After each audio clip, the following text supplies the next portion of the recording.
Justice Vikshapati, and my dear friend ARUN Shourie, and I am absolutely delighted to be here speaking in honor of such a distinguished academic. I mean, as Mr. Chaudhary was just telling us that I'm sure there is not another professor who was the dean of 3 faculties, the principal of 3 colleges, and the head of 7 departments, which range from communication and journalism to psychology to linguistics to philosophy to education to commerce and to business management. So it is a very great honor, and I am very grateful to the organizers for having asked me to speak on this occasion on a subject which is obviously of great importance to the country, and a subject which you can expect Mr. Chaudhary to always focus on. And he has already given us a very telling introduction to the dangers that we face, to the dangers the country faces, and I will not dwell too long on them. He has mentioned the salient factors, and if you see, I mean, you just look anywhere and you know the answer to the question which he has posed.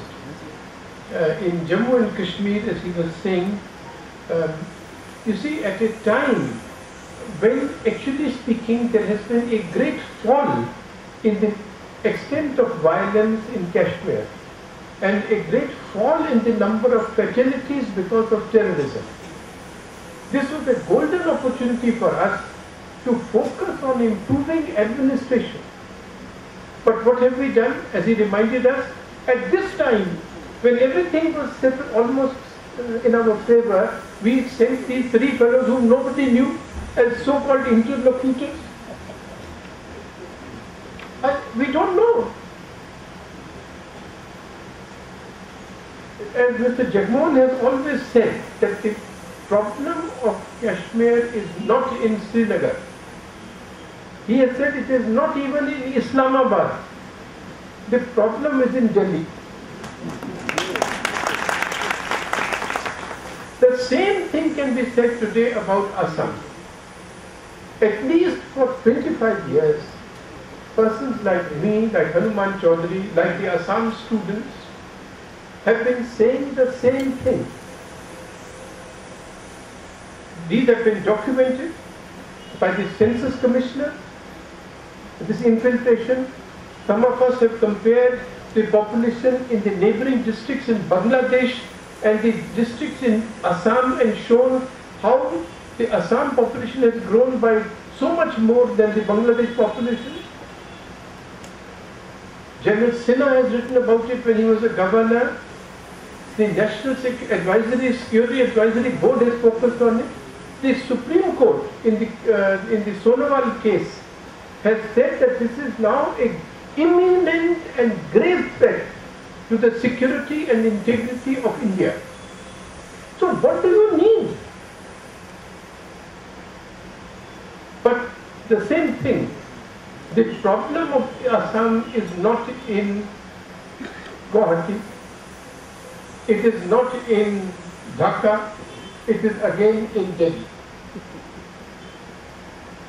In the same way, you take a third symptom. These are all symptoms. You see, why is it that the Bangladeshis don't cross the other side and or trek and go beyond Assam into China? Why not? On the other side, why is it that the West Pakistan Punjabis don't come into Punjab? Because if they come, we will kill them. I am from Punjab. I know. You take our land and see what happens. But the poor pacifist SMEs are taken advantage of, and the governments in Delhi go on spinning legalism. In the same way, a third symptom is a person like this fellow Afsar Guru. You see, it is I mean, what is everybody in India says, oh, Parliament is the supreme institution.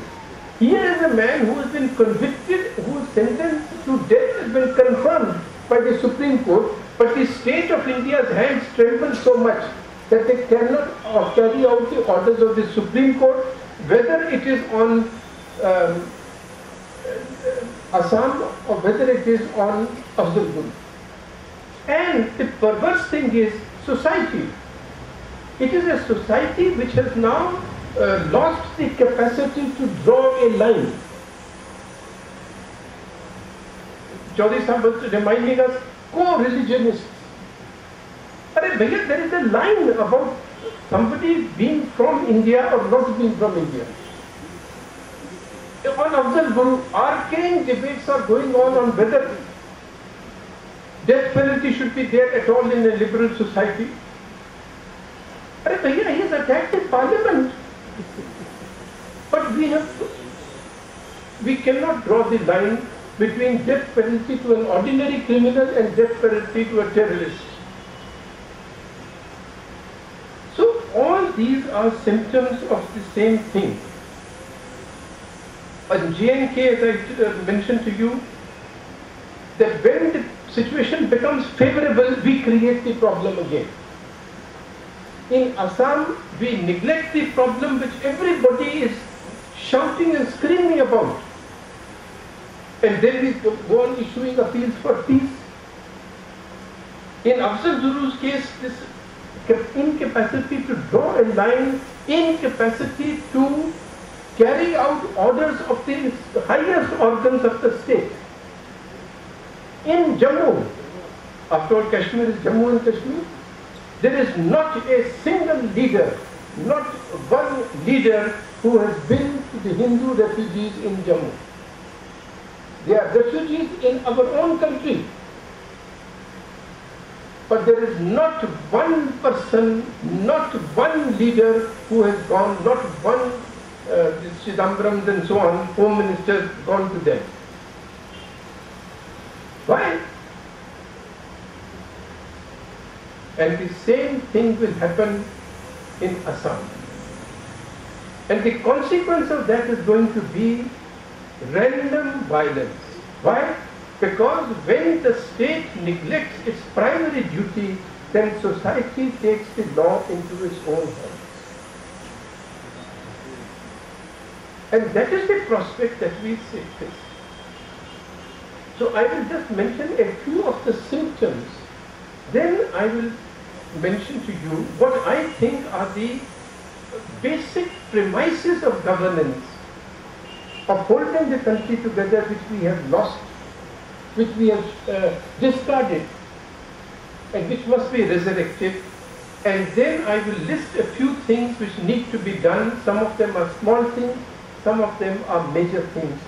And what requires to be done in the meantime by each one of us, as Chaudhary Sahib's example shows, as our judge's example shows, what each of us can do in his little bit.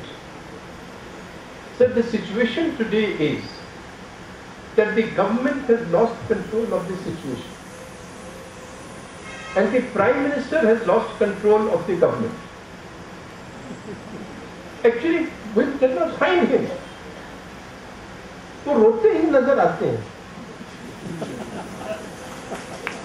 कि मैं इसलिए नहीं कर सकता, मैं उसलिए नहीं कर सकता, 2G में. In 2G is a classic case. Sometimes his explanation was, what could I do? The two ministers did not agree.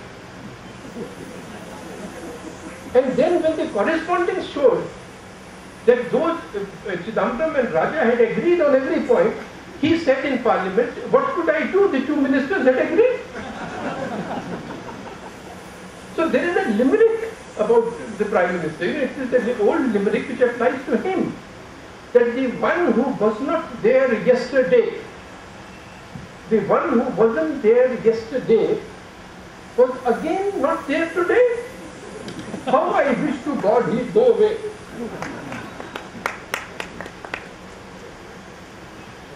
And the third point is that Mrs. Sonia Gandhi has lost control of the Congress party.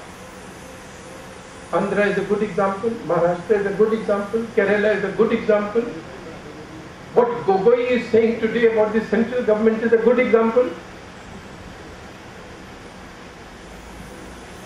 That she has become, and actually speaking, if I may say so, that is the condition of all political leaders in all political parties today. They are the instruments through which we can hold the country together, because you and I can't. We have to do it. We can only appeal to them. We can only hope they will do something, look at the situation and do something. But all of them are in the same category. They are now these wayside shrines. See, when the truck driver is going, he does not start close to paisa and then drives exactly as he wants to do. If you see the conduct of any chief minister, it is exactly that. So this is a very grave situation, and even more grave I feel is the fact that there is now a complete homogenization of all political parties, which are the main instruments through which the country is to be run and through which democracy functions. You have the same corruption, you have the same factionalism, you have the same liberation from ideas and certainly from any ideals. They are all knowledge proof. They are all equally jealous of expertise.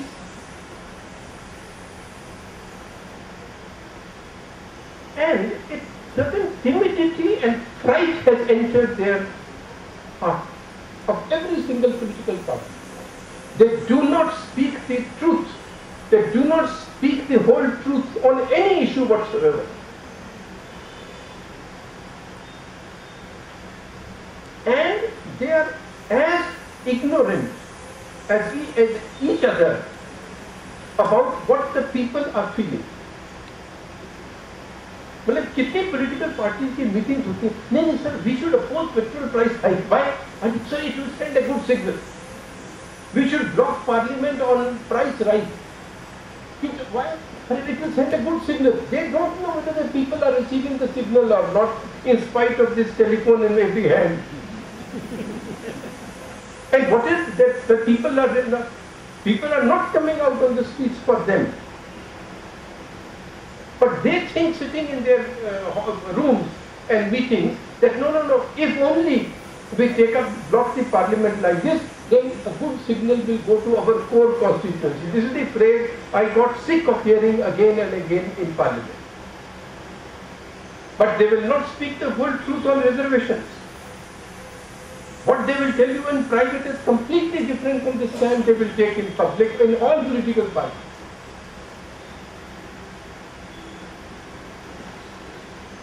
And this ignorance of what is in the minds of the people is manifest at the time that each of them is as surprised by his victory as by his defeat.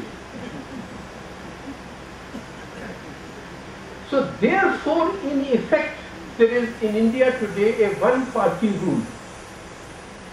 They have different signboards, but they are the same nature in their political thought. And this is the problem. Why? Hanuman